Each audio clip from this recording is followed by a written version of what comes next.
ang inyong DZRH sa latest survey ng Kantar Media na inilabas nitong January 2026.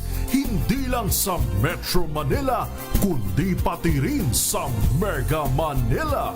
Patunay na DZRH lang ang inyong tunay at totoong pinagkakatiwalaan. Taos-puso po kaming nagpapasalamat sa inyong patuloy na pagtitiwala dahil ang DZRH una sa Pilipinas, una sa Pilipino. Saan ka man sa mundo, tayo Pilipino. Ito ay bunsod ng naitalang 17 individual na ang kanilang naaresto. Ng Metro Manila Development Authority o MMDA ang No Contact Apprehension Policy o NCAP sa Metro Manila. Sa ang ilang mga dokumento ay peke. Hindi rin legal ang employment na ipinangako sa kanila. Sa mata ng batas, mananagot ang sangkot at may sala. Dahil sa bawat paglabag, may karampatang parusa. Alamin ang mga pananagutan sa likod ng mga bawal. Dito sa Hoy! Bawal Yan! Tuwing Sabado, alas 11:30 ng umaga. Dito lang sa DZRH TV.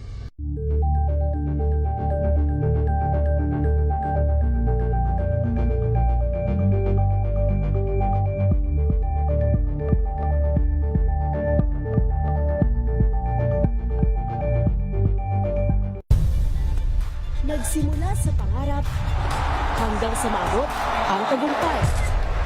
Iba't ibang kwento, iba't ibang mukha ng atletang Pilipino.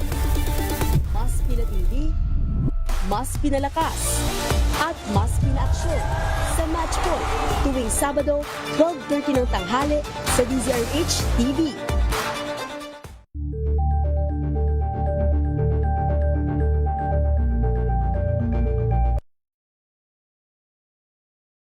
Kudita. Mga Duterte sa Kamara, malayang makalahok sa plenary debates sa BP Sara impeachment. Senador Bato de la Rosa, abay kakasuhan daw po sakaling isnabihin ang subpena ng Philippine National Police. Tensyon sa pagitan nina Congressman Leviste at Richard Gomez. Mapigilan, muntik nang mauwi sa sundukan. Ha? Samantala, naku naman nakakalungkot naman na rin, ha?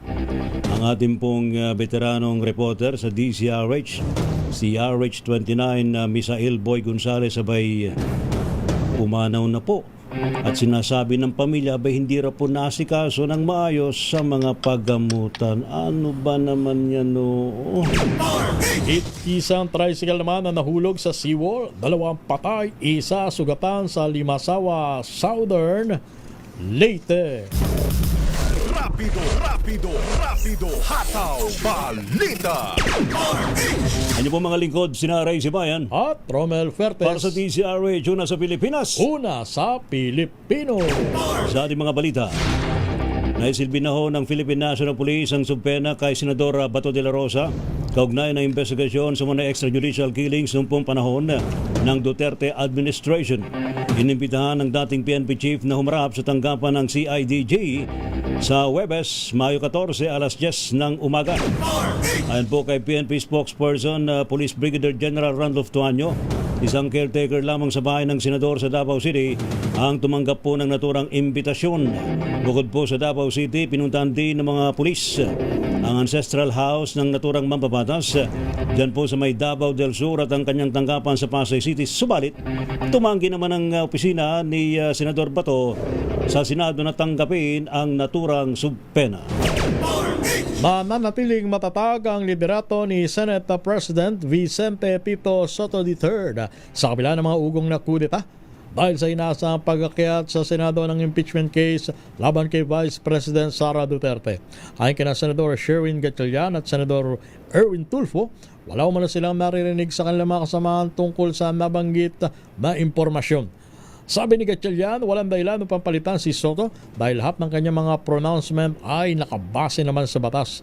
Kapag inakyat sa kanilang bakura ng Articles of Impeachment, trabaho ito ng Senado na mag-convene bilang impeachment court forthwith o sa lalong madaling panahon alinsunod sa itinatadhana ng saligang batas.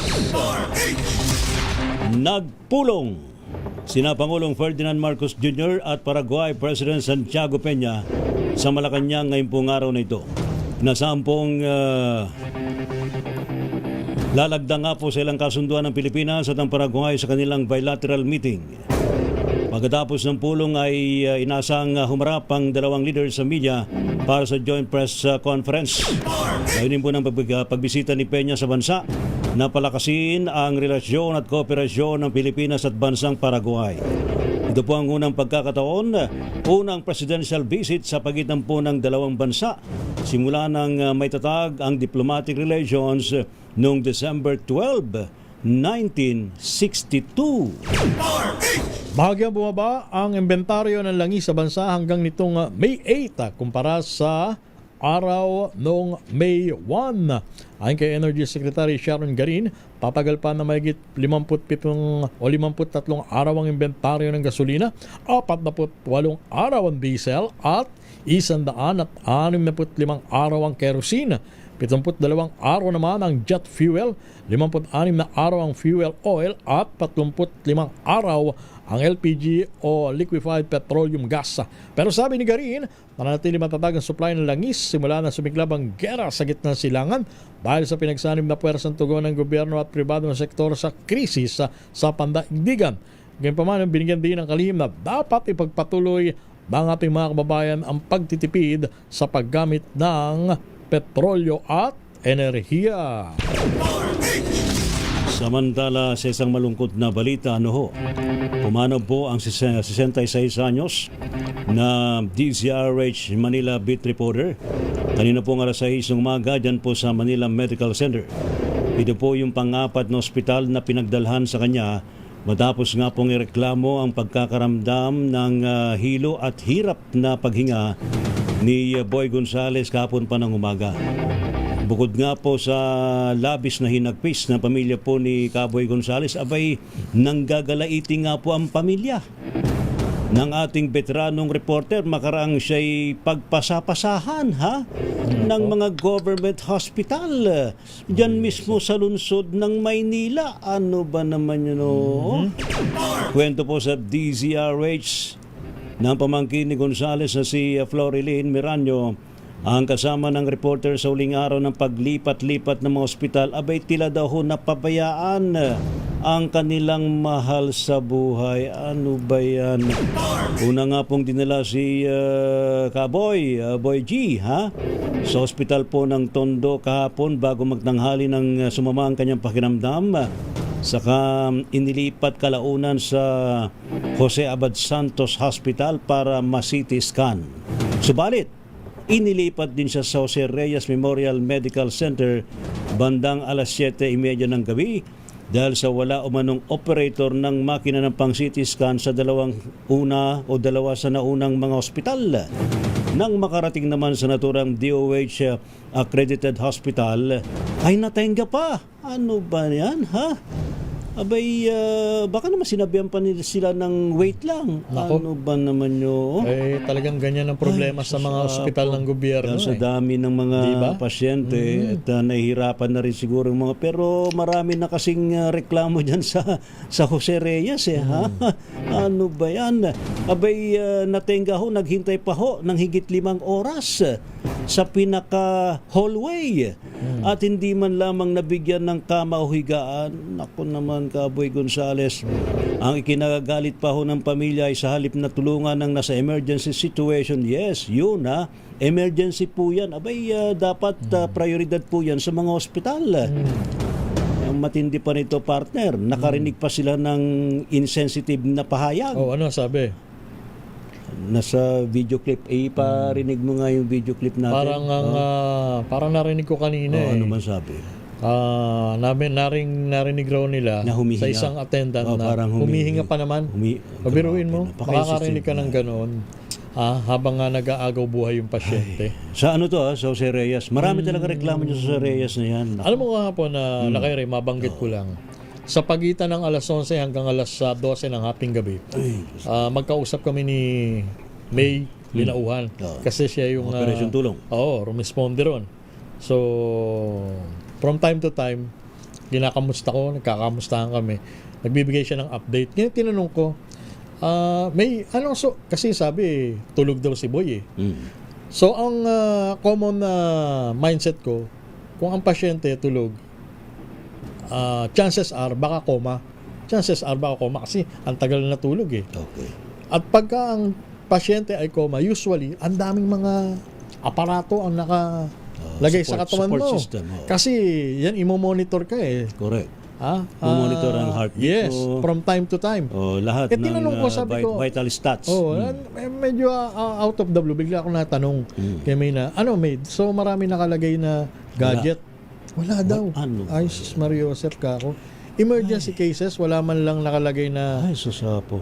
hindi ba? Wala man lang nakalagay na equipment. Hindi tayo doktor. Pero sa mga ganong kaso, in-expect natin na kahit man lang yung pag-monitor ng tibok ng puso, meron. Wala Ay, blood pressure, Oo. marami pa. Naku.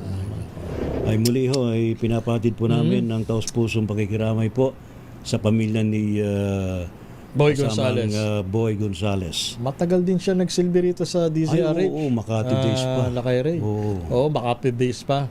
Dati na sa operation tulong na rin yan si Boy. Isang mabuting kaibigan. Napaka-masayahin tao. Ay. Okay, Sige, Boy, balik na tayo. Rest in paradise, Rest Boy in peace, yes. Gonzales. Samantala, kinumpirma naman ng Land Transportation Office na pag-aari ng Department of Energy ang sasakyan na paulat na gumamit ng peking red plate. Sa panayam ng DZRH, sinabi ni LTO Chief Marcus Lacanilao na naturang sasakyan ay isang pribadong sasakyan na binili ng DOE at inirehistro noong April 11, 2025. Pero sa halip na i-apply ito ng plaka sa LTO bilang government vehicle, pinintura na lamang ng pula ang plaka. Ipinagtataka din nila kanila kung bakit kailangan gumawa ng peking plaka gayong wala namang kakibat na pribileyo ang mga sasakyang may red plate. Rapido, hataw, balita. Standby ho sa mga report ho natin. Meron po tayong update mula sa Malacanang, sa Senado, sa Kamara at iba pang mga lugar sa labas po ng ating himpilan. Pilipinas ang oras, 17 minutes makalipas ang 2:00 ng hapon. This time check is brought to you by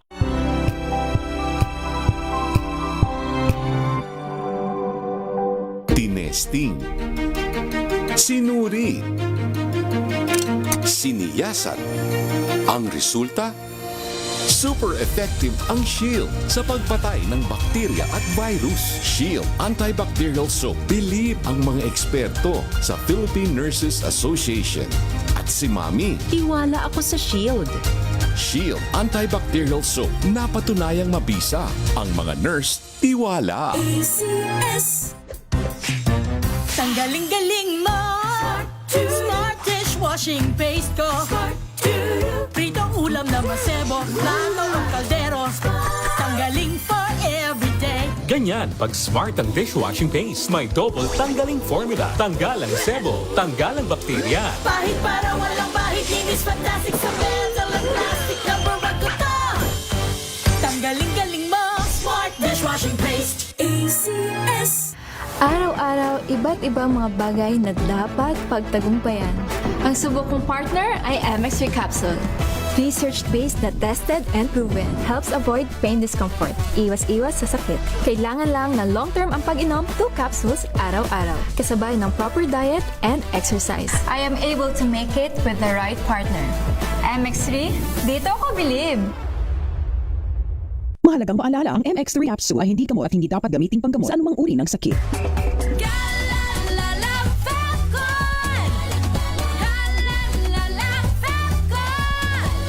Ang bango ng sampayan Tara na magsayawan Calafabcon, amoy nakaka-joyful.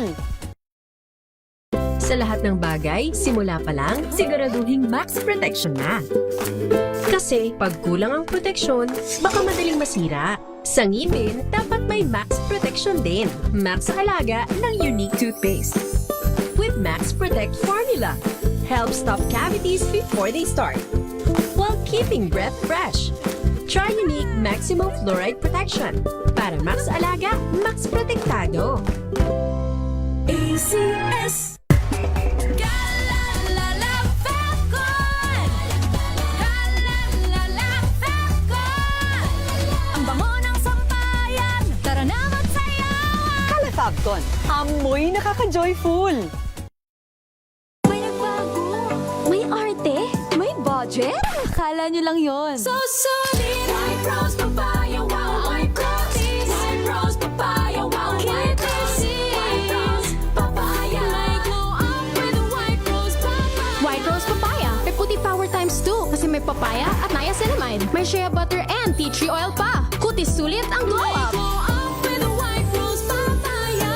White Rose Papaya. Kutis sulit ang glow up. ACS. Wow, ang saya. Isang barangay na labada, puro mancha pa. Goodbye, pahinga. Mommy, isang laba lang yan sa Pride Bar Blue. May powerful stain-away enzymes na malupit sa dunit mancha. At di masakit sa kamay. Isang laba lang yan. Hello, pahinga. Hello, Pride Bar Blue. ACS. Sa puso ng kalikasan, natatangi ang prutas ng mangosteen. Ito ay nagtataglay ng antioxidant compounds na alpha, beta at gamma mangosteen. Ang MX3 capsule ay isang food supplement na gawa sa natural na mangosteen. Ito ay tested and proven to help avoid knee joint pain discomfort para iwas-iwas sa sakit with long-term supplementation through capsules daily. MX3 capsule, tunay, natural at original. Mahalagang paalala, ang MX3 capsule ay hindi gamot at hindi dapat gamiting panggamot sa anumang uri ng sakit. Kalalala Falcon. Kalalala Falcon. Ang bango ng sampayan. Tara na magsayawan. Kalafabcon, amoy nakaka-joyful. Po tayo mga kaibigan sa Rapido Hataw Balita Lunes. Sa ating pong mga report, Pilipinas at Paraguay nagkasundong tanggalin ang visa requirements sa mga Pilipinong bibiyahe sa Paraguay at maging sa Pilipinas. Ating alamin sa report ni RH14, Let Narciso Mislet. Please, something curry powder. Asang dala lang yan? Let? Go ahead, Miss Let. Ayan. Wala, hindi sumasagot si Miss Let. Atin mo nang alamin mga kaibigan ng update mula po sa Senado. Subpena kay Senador Bato de la Rosa, hindi tinanggap daw po ng kanyang opisina sa Senado. Ating alamin sa report ni RH28, Lakay Raymond at Paz. Lakay Raymond. Tinabla ng opisina ni Senador Ronald Bato de la Rosa sa Senado na tanggapin ang subpina sa kanya ng mga tao ng PNP Criminal Investigation and Detection Group o CIDG. Ayon sa mga staff ng Senador, wala silang authority na tanggapin ang subpina. Ngunit para sa PNP CIDG, sinabi ni Police Captain Larry Ray na para sa kanila naisilbi na nila ang subpina kahit hindi tinanggap ng mga staff ng Senador dahil nag-iwan na sila ng kopya. Maliban sa Senado ay dinala din ang subpina sa tatlo pang mga address ni Senator De La Rosa. Ang subpina ng PNP-CIDG ay may kinalaman sa umunoy EJK o extrajudicial killings noong panahon na siya ay City Director ng Davao City Police. Ito si RH28, Raymond Dadpaz para sa DCRH, una sa Pilipinas, una sa Pilipino. Balikan natin si Marinlet Narciso, Pilipinas at Paraguay. Magkasundong tanggalan ng visa requirements para sa mga Pilipinong babiyahe sa Paraguay at vice versa. Let Narciso sa detalye. Marinlet.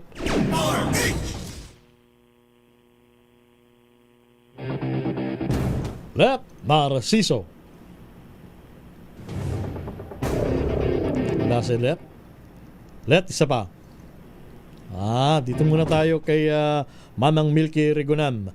Mga Duterte sa Kamara malayang lumahok sa plenary debates sa Vice President Sara impeachment. Report mula sa Kamara, RH number 12, Manang Milky Regunan. Manang Milky. Ronald at Ray, ang mga miyembro ng Kamara na kabilang sa pamilya Duterte ay malayang sabihin sa plenaryo ang kanilang posisyon tungkol sa magiging botohan mamaya sa impeachment kay Vice President Sara Duterte. Ayon kay Justice Chair Jervil Luisto, nakahanda ang komiteng sagutin ang lahat na maitatanong nila sa interpellation. Babasahin ni Luisto ang buong committee report pero ipaubayan sa House Committee on Rules kung paano ang magiging sistema sa botohan at ang explanation of votes sa pagtayo sa plenaryo ng ilang mambabatas. Ang mga Duterte dito sa Kamara ay sina Davao City Representative Paulo Pulong Duterte, Omar Vincent Duterte ng 2nd District ng Davao at anak ni Congressman Pulong at Representative Harold Duterte ng Pwersa ng Pilipinong Pandagat, pamangkin naman ni dating Pangulong Rodrigo Duterte. Samantala nagsagawa ang People's Impeachment Movement ng pagtitibo ng aktibidad at inaasang botohan sa Kamara kaugnay ng impeachment laban kay Vice President Sara Duterte. Nagdaos ng misa sa People's Center sa Batasan Complex. Matapos ito, ang People's Impeachment Movement at yung pang mga kasama ay sabay-sabay na magmamarsa patungo dito sa plenaryo ng Kamara bago mag-alas 3 ng hapon pagsisimula ng sesyon. Ako si Neil Criguna, nagunat para sa DZRH, una sa Pilipinas, una sa Pilipino. Thank you. Salamat, Milky. Samantala naman, Senador Bato de la Rosa ay kakasuhan daw po sakaling kanyang isnabin o no-show sa ipinadalang subpena ng Philippine National Police. Report mula kay RH52, Edniel Parosa. Edniel. Nagbabalang Philippine National Police Reyes Romel na makakasuhan si Senador Ronald Bato de la Rosa sakaling isnabi niya ang subpoena ng Criminal Investigation M Detection Group. Sabi sa kapgrami ni PNP spokesperson, Police Brigadier General Randolph Tonyo, maaaring maharap ang mambabatas sa reklamong indirect contempt of court. Alinsunod kasi yan sa subpoena powers ng CIDG. Sa bisa ng Republic Act 10973 na nilagdaan sa ilalim ng termino ni Pangulong Rodrigo Duterte. Pakinggan natin si General Tonyo. Base po dun sa batas na isahan ay bigyan ng kapangyarihan ng Director ng CIDG, ito po ay maraming makasuhan ng indirect contempt of court. Ito po ay base sa Republic Act 10973. Inimbitahan ng dating PNP chief na humarap sa Camp Crame sa araw ng Huwebes, Mayo 14, alas 10 ng umaga. Pero sabi sa PNP headquarters ni General Randolph Tonyo, PNP spokesperson, wala itong kaugnayan sa napaulat na release sa Interpol Red Notice kaugnayan ng Duterte Drug War. Sa halip, bahagi raw ito ng investigasyon ng pulisya sa mga reklamo ng extrajudicial killings noong City Director pa ng Davao, si De La Rosa. Samantala, naisilbi na nga ng CIDG ang subpoena sa address procurador sa Davao City maging sa kanyang tanggapan sa Senado sa lungsod ng Pasay. Una ng Senado, Secretary John Simulia na naniniwala siyang nasa tuwing lamang ang Senador. Ako si Edniel Parrosa, nag-uulat para sa DZRH. Una sa Pilipinas, una sa Pilipino. Balikan natin si Marinlet Narciso mula sa Palasyo ng Malacanang tungkol sa naging kasunduan ng Pilipinas at Paraguay. Marinlet Narciso, magandang hapon. Well, Ray, hindi na kailangan kumuha ng visa ng mga Pilipinong gustong pumunta sa Paraguay at gayon din naman ang mga mamamayan ng Paraguay na bibisita sa Pilipinas. Nagkasundo kasi ang Pilipinas at Paraguay na alisin ang visa requirements sa pagitan ng dalawang bansa. Kasabay ng pagbisita sa Malacanang ni Paraguay President Santiago Peña kanina, nilagdaan ni DFA Secretary Maria Teresa Lazaro at kanyang counterpart sa Paraguay ang kasunduan para sa visa waiver. Ayon kay Pangulong Bongbong Marcos, makatutulong ang hakbang na ito para mapabilis ang mga oportunidad sa pagnenegosyo, turismo at people-to-people exchanges. Narito ang bahagi ng pahayag ni Pangulong Marcos. Complementing the establishment of institutional and commercial linkages is today signing of a visa waiver agreement for ordinary passport holders of the Philippines and Paraguay, which the President and I hope will expedite business tourism and people-to-people exchanges between our two countries. Kaugnay nito'y lumagda rin ang Pilipinas at Paraguay sa Memorandum of Understanding on Mutual Cooperation para sa diplomatic training sa pagitan ng Department of Foreign Affairs at ng Paraguayan Ministry of Foreign Affairs para sa mas malalim na ugnayan ng Filipino at Paraguayan diplomats. Ito si Let Narciso para sa DZRH, una sa Pilipinas, una sa Pilipino. Maraming salamat, Let. Samantala, sa ating pa rin pong mga balita, PGMN host CJ Hero no-show sa NBI. Ating alamin sa report kung bakit no-show sa report ni RH15, Giselle Ricafort. Miss Giselle. Nakairing hindi sumipot si Peanut Gallery Media Network.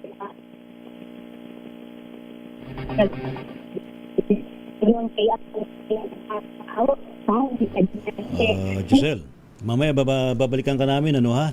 Bumalabs ang iyong signal. Dito muna tayo sa report ni Ms. Karen Owyong, Education USA ngayong taon. Formal na magbubukas sa Quezon City at Davao ayon sa Embahada ng Amerika sa Maynila. RH number 4, Ms. Karen Owyong. Ms. K. Yes, kasamang Ronel, kasamang Ray. Sa kauna-unang pagkakataon ay idaraos ang Education USA University Fair sa Mindanao, kung saan mabibigyan ng oportunidad ang mga estudyanteng nagpaplano mag-aral sa Amerika na magkaroon ng personal na interaksyon sa mga kinatawan ng iba't ibang mga universidad sa Amerika. Ay sa US Embassy Manila, idaraos ng 11th Education USA University Fair sa Davao City sa May 23, araw ng Sabado, sa University of Southeastern Philippines o USAP Social Hall, katuwang ang Davao City LGU. Ang mga lalahok ng mga US educational institutions sa Davao ay ang College of Central Florida, Business School, Lewis University, Manhattan University, Middle Tennessee State University, Rice University, St. Louis University, the University of Akron, Trine University, British Council o IELTS, College Board SAP at Pearson. Sa Quezon City naman, gagalatin sa May 22, Biyernes ang Education USA University Fair sa Quezon City Hall Meetings, Incentives, Conferences, and Events o MICE Center. Para sa undergraduate program sessions sa umaga, habang sa hapon naman ay para sa mga graduate programs. Ang kay US Embassy Charge d'Affaires Robert Ewing, kinagagalak nilang dalhin ang University Fair sa Mindanao kung saan may oportunidad na makapagtanong at makahingi ng impormasyon ang mga estudyanteng nais mag-aral sa Amerika. Dagdag ni Ewing, isang edukasyon sa paraan upang mas lalo pang napaigtingin ang relasyon sa pagitan ng Amerika at ng Pilipinas. Paalala naman ng embahada, libre at bukas sa lahat ng mga estudyante, mga magulang at educators na interesadong mag-aral sa Estados Unidos ang University Fair. Ngunit hinihikayat ang lahat na nais dumalo na mag-rehistro muna sa Education USA PH at eo.page/fair 2026. Ako si RH4 Karen Owyong, nag-uulat para sa DZRH. Una sa Pilipinas, una sa Pilipino. Thank you. Salamat, Miss Karen Owyong. Di mo balikan mga kaibigan na report mula kay Giselle Ricafort. Miss Giselle. Giselle. Go ahead, Miss Giselle. Naku, hirap pa rin ang signal ni Miss Giselle Ricafort. Rapido, hataw, balita. Standby pa rin po si iba pang mga balita mga kaibigan sa Rapido Hataw Balita. Pilipinas ang oras, alas 2:32 ng hapon. Ang oras na yan.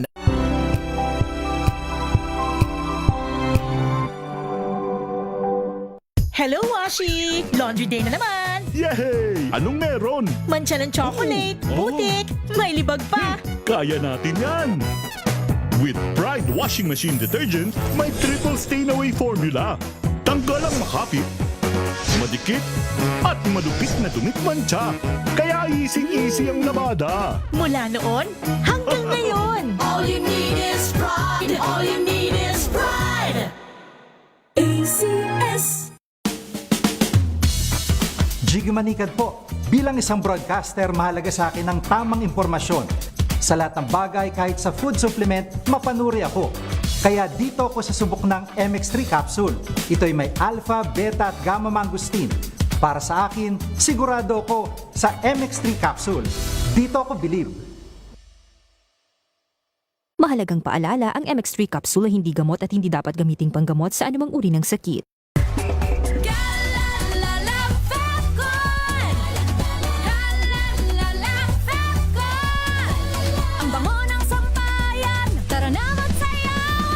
Fabcon, amoy nakaka-joyful!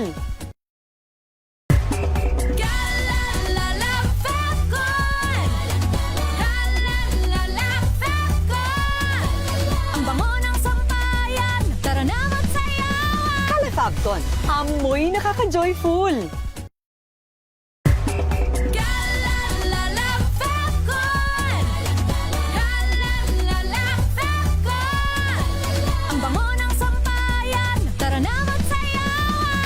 Falcon. Amoy nakaka-joyful.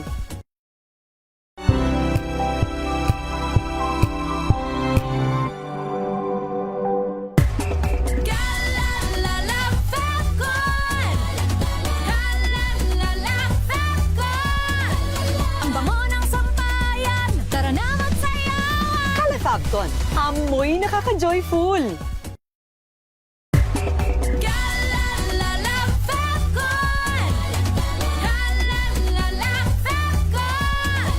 Ang bango ng sampayan, tara na magsayawan. Kala Falcon. Amoy nakaka-joyful.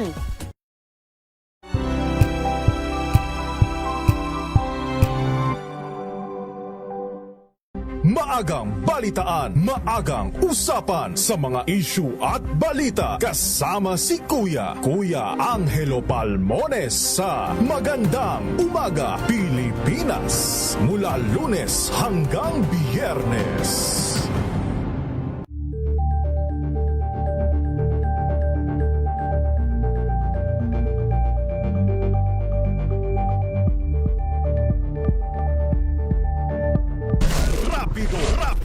Rapido, hataw, balita.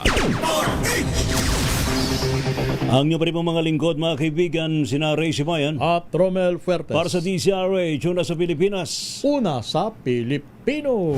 Balik po tayo sa ating mga report. Ating balikan na report mula kay RH15, Giselle Ricafort. Miss Giselle. Hindi sumipot lakay si Peanut Gallery Media Network anchor CJ Hiro sa pasabtina ng National Death Investigation. Ayon kay Attorney Lian Kakapit, out of town yung kanyang kliyente pero hindi naman umano ito nagtatago ngayon. Kaya nga raw siya pinapunta ni Hiro sa tanggapan upang ikatawan siya at sumelyo ng kopya ng sabtina sa kagawaran. Iginiit ng abogado na wala kasing natanggap na sabtina yung anchor na person of interest ng NBI sa di umano 350 milyong piso na extortion kay dating House Speaker Martin Romualdez. Posible raw na muling magpadala ang sa susunod na linggo pero hindi kinumpirma kung si Hiro na yung haharap sa Organized and Transnational Crimes Division. Tanging si Kakapit at isa pang abogado ng anchor yung humarap sa NBI kaninang alas 11 ng umaga yan. Pero hindi umano tinalakay sa paggarap nila yung inilabas ng anchor o ng PGMN na mahigit isang oras na video laban kay Romualdez. Kasado magsumite ang kampo ni Hiro ng affidavit sa NBI at nakikipagtulungan daw sila sa investigasyon para lumabas ang katotohanan. Pakinggan natin. Importante malabas natin yung totoo and matulungan natin yung NBI. It's out of town lang. So, ang pakay ko lang talaga dito ay to request subpoena. Hindi totoo yun. Hindi siya nagtatago. Wala siyang dapat tatago. Kaya nga ako niya pinapunta dito para i-represent siya. In good faith siya na pumunta dito sa NBI.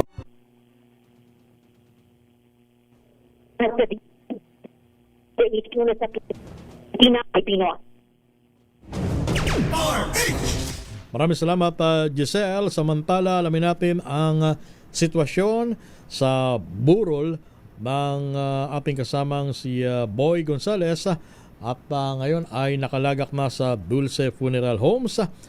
Alamin natin ang sitwasyon. RH number 5, Val Gonzales. Val.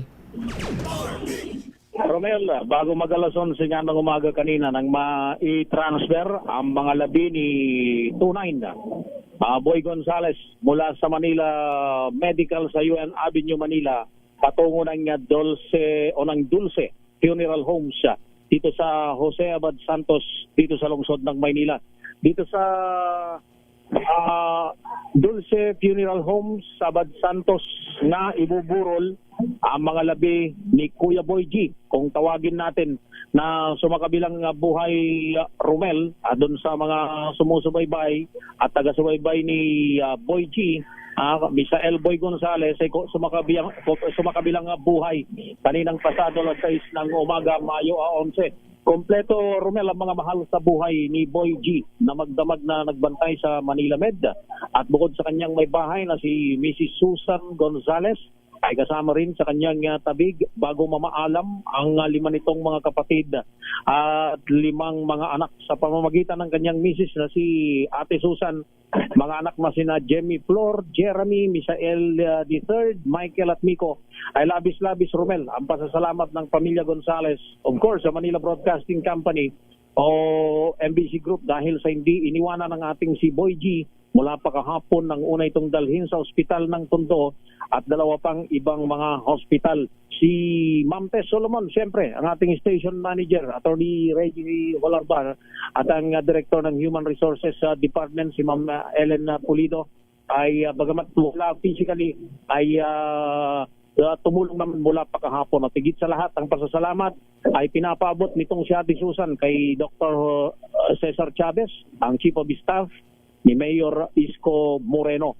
Mula sa Manila City Government, maging ang Director ng Manila North Cemetery, pinadala para umasiste sa pamilya Gonzales para sa kailangang mga isasaayos sa paghatid sa kanya sa huling antungan. Pasasalamat din na Romel sa chairman ng Barangay 189, sa barangay ni na Kuya Boy mismo, sa Barangay 189 na Lungsod, Maynila, sa pamamagitan nitong si Chairman Aladin Cuevas.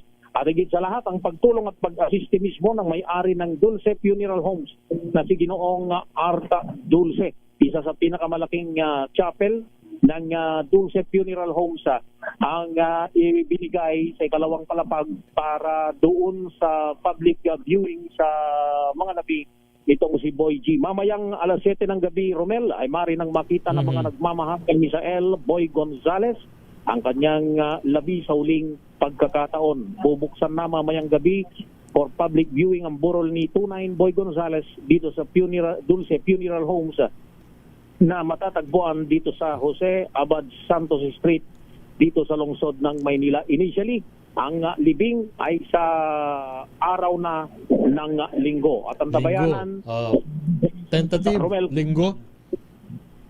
Linggo yun initially ibinigay na plano, pero ang tabayanan sa Cesar Radius kung may pagbabago ang initial schedule na yan. At kanina, Romel, kahit na wala pang public viewing, ay meron ng mga nagmamahal kay Boy Gonzales na mabalitaan siya'y pumanaw na nga sa makabilang buhay.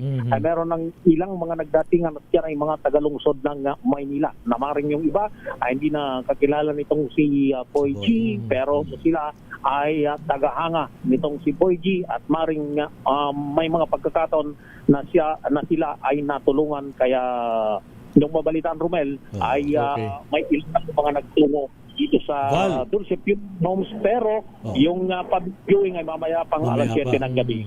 Ano oras mamayang gabi?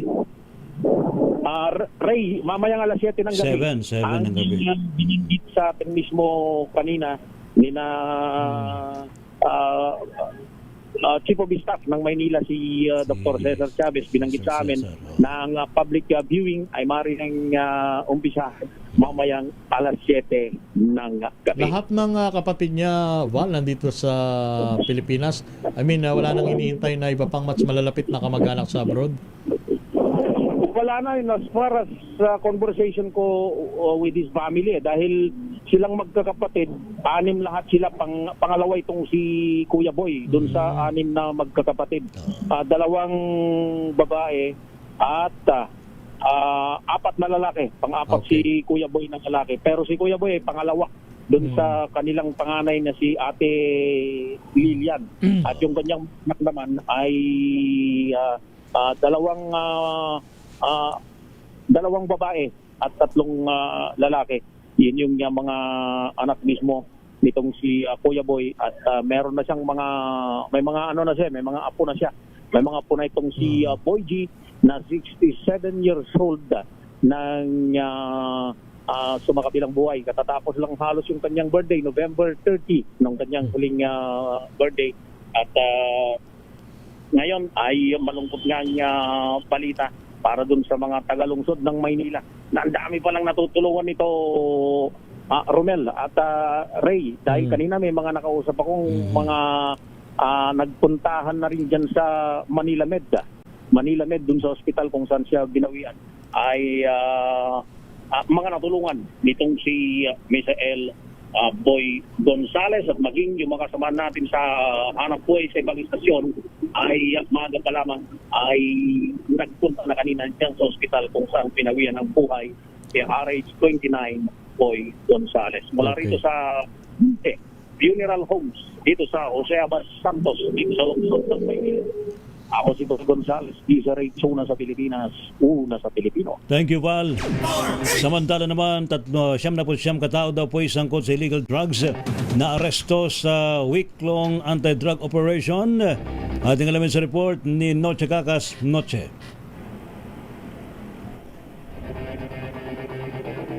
Noche, go! Awan. Sige, si Edwin na. Dito muna tayo kay Edwin Duque, Northern Police District. May libna sa nasa likod ng pamaril na iginasawi ng isang babae sa Navotas. Edwin Duque sa detalye. Edwin. Well, may link naman ang kapunta sa pulis sa pagkakilala ng mga suspect na umaril sa isang 20 anos na babae dito sa Navotas. Sa report na nakarating dito kay PD Director General Paul Casidi, magtatagalan niya ay matutunan na nila ang salarin at saka ng team na isa ng mangyari isang alias Wilkie ang pinagkababaril at katpat sa dapat itong roster sa sitio Santo Domingo Bato sa barangay Ipilil Prater bago tumakas ng suspect. Nakatakbo pa ang biktima pero hindi ng buhay. Ay sa PNP, hindi sila titigil hanggang hindi matutunan ng suspect na dahil sa kanilang informasyon na ang kanyang plaka ng kanyang siya. Aresyon de Trey, at yung kinagulat ng Arizona sa Pilipinas, umasapin. Ating pambalikan mga kaibigan na report mula kay Noche Cacas. Noche? Noche? Noche? Wala. Rapido, hataw, balita. Pilipinas ang oras, alas 2:46 ng hapon.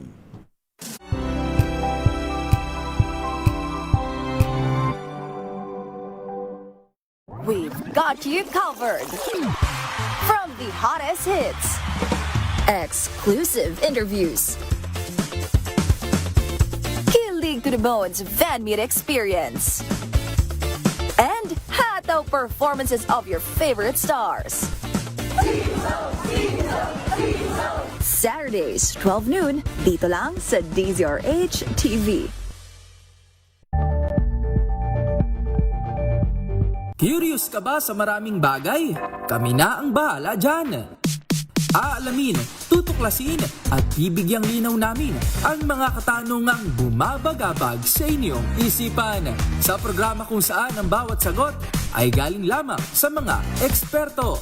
Ang Expert's Opinion, tuwing linggo alas 3 ng hapon, dito lang sa DZRH TV.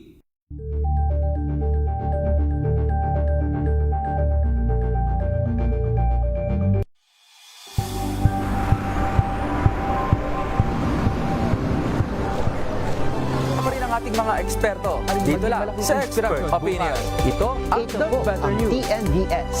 Trending and isang kwento, iba't ibang anggulo. Dito sa Point. Bawat pananagutan at itatalakayin dito sa Hoy. Bawal yan. Pilipino, dito lang sa DZRH. Matchable entertainment and lifestyle. Ito ang MBC TV Network News. Una sa Pilipinas, una sa Pilipino.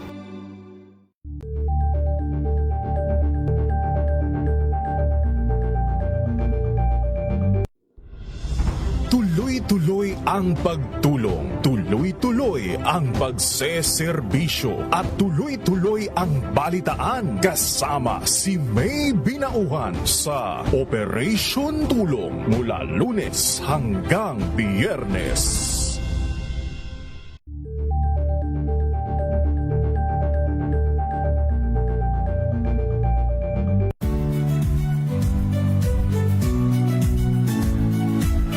Magandang araw mga kaibigan.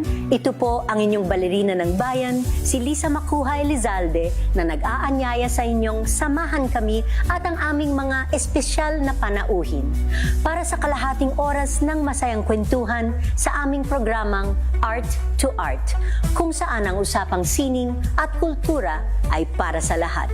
Huwag kaliligtaan, tuwing linggo, alas 3:30 ng hapon, dito lamang sa DZRH Radio, DZRH TV, at via online streaming.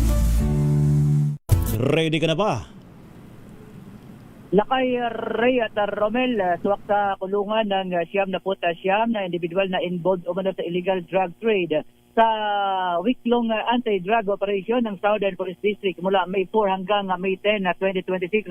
Aabot sa 2.53 milyong piso halaga ng illegal substance ang nakumpiska sa Southern Metro Manila. 78 anti-illegal drug operations ang naitala, 97 ay street-level individuals habang 2 ang high-value individuals.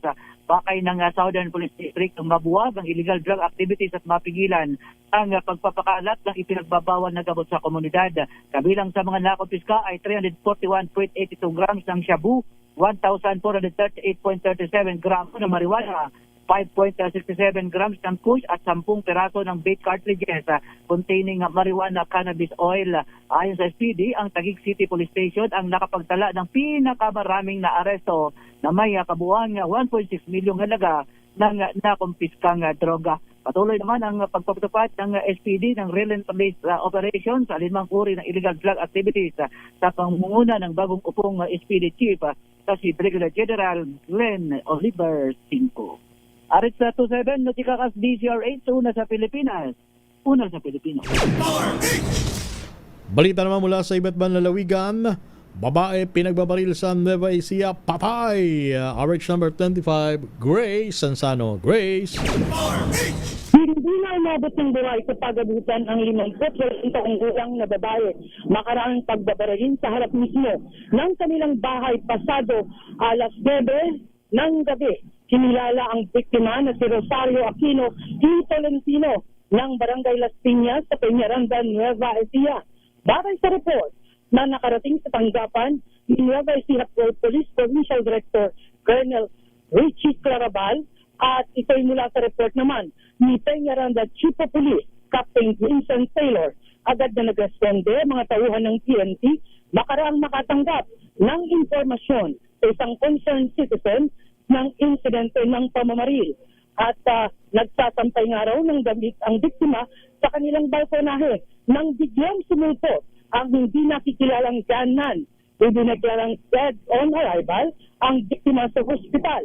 Sa ngayon, backtracking ang ginagawa sa mga CCTV na posibleng dinaanan ng suspect at napag-alaman na nagtatrabaho bilang SPL at collector ang biktima. Yan ang ating update para sa DZRH. Ito si RH25, Grace Sansano, una sa Pilipinas, una sa Pilipino. Thank you, Grace. Samantala naman, ating alamin po ang sa report ni June Di Makutak, 7 aktibong miyembro daw po ng violent extremists sumurrender sa militar. Report mula kay June Di Makutak. June. Parang Ray, 7 aktibong miyembro ng ekstremistang grupo na umano'y involved sa mga karahasan at dating kabarilan ng mga sundalo at pulis sa probinsya ng Maguindanao del Sur ang voluntaryong sumuko sa military. Ang 7, ayon sa kanilang pahayag, nais nilang suportahan ang pinaigting na kampanya para sa kapayapaan at seguridad sa probinsya ng Maguindanao del Sur. Ang 7 ay sumuko mismo sa pamunuan ng 19th Infantry Battalion led by Lieutenant Colonel Lucky Marco at formal na ipinsenta kay 601st Infantry Brigade Commander Brigadier General Edgar Catu. Samantala, bilang suporta naman sa kampanya ng kapayapaan, 5 bayan din ng probinsya ang nagsalong ng samut-saring mga armas na isinuko mula sa mga barangays bilang tugon naman ng local government unit sa balik-baril program ng pamahalaan. Ang mga mayors ng bayan ng Datu Hofer, Datu Unsay, Datu Saudi, Datu Abdullah Sangki at Ampatuan ay nagpahayag ng kanilang commitments para sa isinusulong ng kapayapaan at kaunlaran sa probinsya ng Maguindanao del Sur na pinamumunuan ni Governor Datu Ali Mitimbang at Vice Governor Hisham Nando, 10 na mga provincial board members. Ang mga isinalong na armas kabilang ng RPG at ang pagsuko ng 7 armado sa pagtutulungan ng military, LGUs, line agencies ng pamahalaan at ng community ay may positibo manong impact sa economic growth na isinusulong ng Maguindanao Province ayon pa kay 6ID and JTF Central Commander Major General Vladimir Cagara. Mula sa Central Mindanao, RH19, June Di Makutak, DZRH, una sa Pilipinas, una sa Pilipino. Isang tricycle nahulog sa seawall. 2 patay, isa ang sugatan sa Limasawa, Southern Leyte. RH number 32, Jimmy. Angay Jimmy. Patay ang 2 katao habang isa naman ang sugatan matapos ang isang aksidente na kinasangkutan ng tricycle pasado alas 10 kagabi sa barangay Triana, Limasawa, Southern Leyte. Kinilala ng PNP ang nasawi na biktima, ang driver si alias John, 24 na taong gulang at pasaherong si alias Neil, 31 taong gulang, isang free driver instructor mula sa Cebu City. Sugatan naman isang pang pasahero si alias Kino, 25 taong gulang. Sa investigasyon ng PNP, galing sa isang resort sa barangay Triana, mga biktima patungo sana sa barangay San Bernardo nang mawala ng kontrol ang driver ng minamanihong tricycle.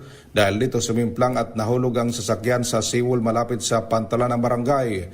Agad ay tinakbo sa Limasawa Rural Health Unit ang mga biktima, ngunit binawian din ang buhay sina alias John at alias Neil habang nilalapatan ng lunas. Patuloy naman ang investigasyon ng Limasawa Southern Leyte PNP kaugnay sa insidente. Mula dito sa DYVL Action Radyo Tacloban, ito si R32 Jimmy Angay para sa DZRH, una sa Pilipinas, una sa Pilipino.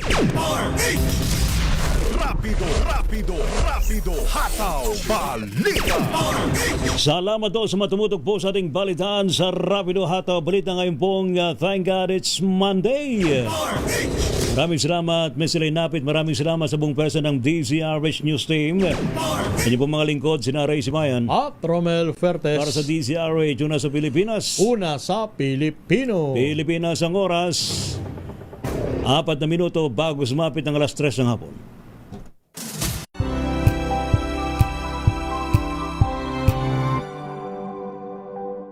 Alamin ang mga maiinit na isyung pambayan, mga balitang kailangan mong malaman, usapin sa pamahalaan, politika, ekonomiya at kabuhayan. Ito ang mga dapat mong malaman, pakialaman at pag-uusapan dahil kayo ang tinig ng mamamayan dito sa Damdaming Bayan. Live sa DZRH Radio, DZRH TV at DZRH Digital. Kasama sina Lakay, Deo Macalma at Elaine Apit. Araw-araw, Lunes hanggang Biyernes. Damdaming Bayan.